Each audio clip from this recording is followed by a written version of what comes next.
me, is an incredibly valuable organization and has been one on our program, where I say we specialize in giving meaningful attention to the world's most important marginalized experts.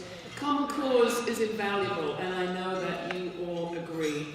And I think of Common Cause both as our go-to organization on the question of money in politics, strengthening democracy, but also when it comes to the role of media in our democracy. And I want in particular this year to celebrate the extraordinary victory that Common Cause was part of, a victory for democracy in defending net neutrality.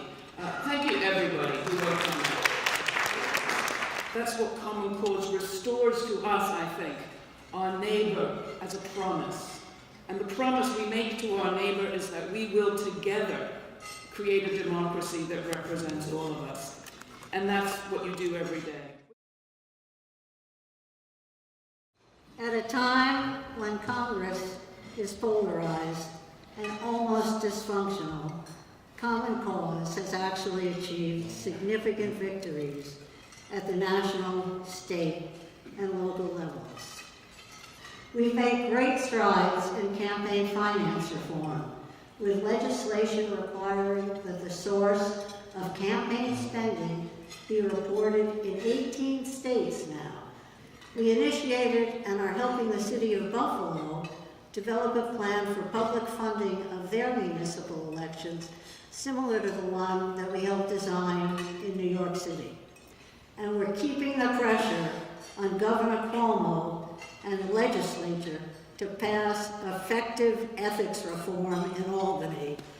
It's easy to see why our founder, John Gardner, believed that engaged citizens were essential to a functioning democracy.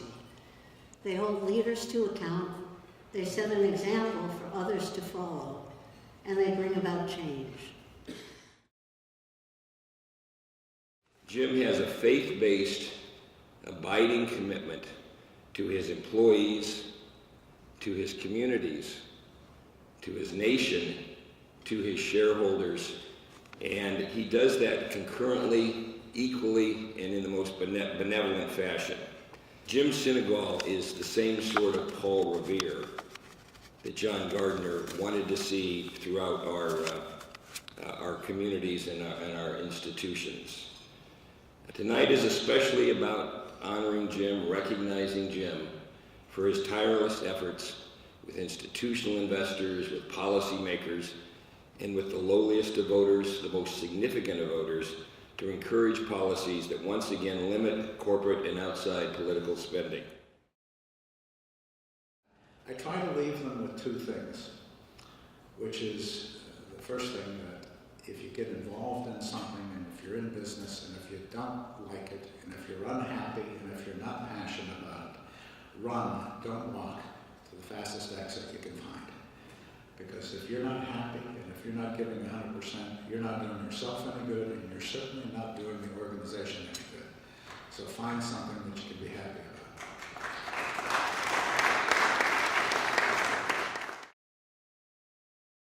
Here's an organization dedicated fundamentally to the values of democracy and justice that I have worked on my whole life.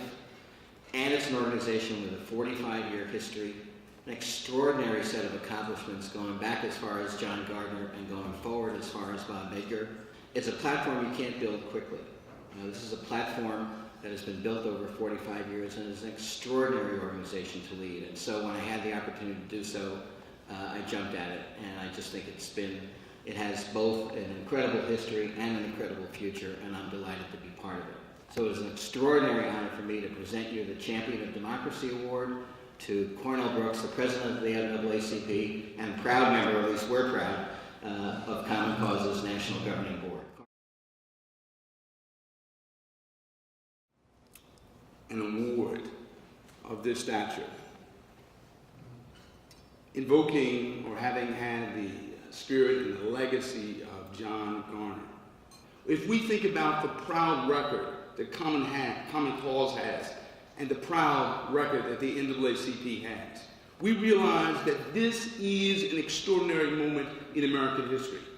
At this moment in our democracy, if Medgar Evers said in and on his deathbed, "Sit me up, turn me loose," why can't we, in the midst of our living, in the midst of our lives, stand up for justice, stand up for righteousness, stand up for the proposition that if our forebears, if our foremothers, if our forefathers ordained the ballot box with their blood, sweat, and tears, we will not allow it to be tainted by corrupt money in the wake of Citizens United. The equally wonderful Common Cause has decided to honor her. So I must explain and in part infer why she is so deserving, and that is simple. As she is serving the very clear and focused public good for which Common Cause has always stood. What is Common Cause?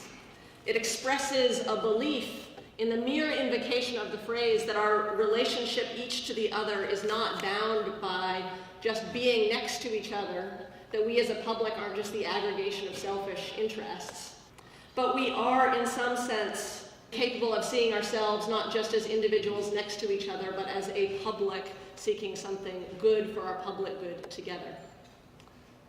And the purpose of Common Cause New York, of course, has been to make the machine of New York politics, which has in many ways become very transactional and very broken, actually serve again the people of New York instead of the wealthy elite.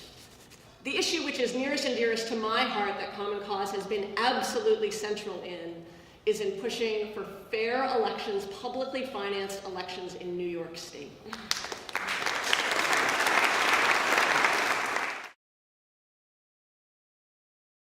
Our work on campaign finance reform continues to accelerate. Zephyr is right. New York is the key to reinvigorating campaign finance reform across the country.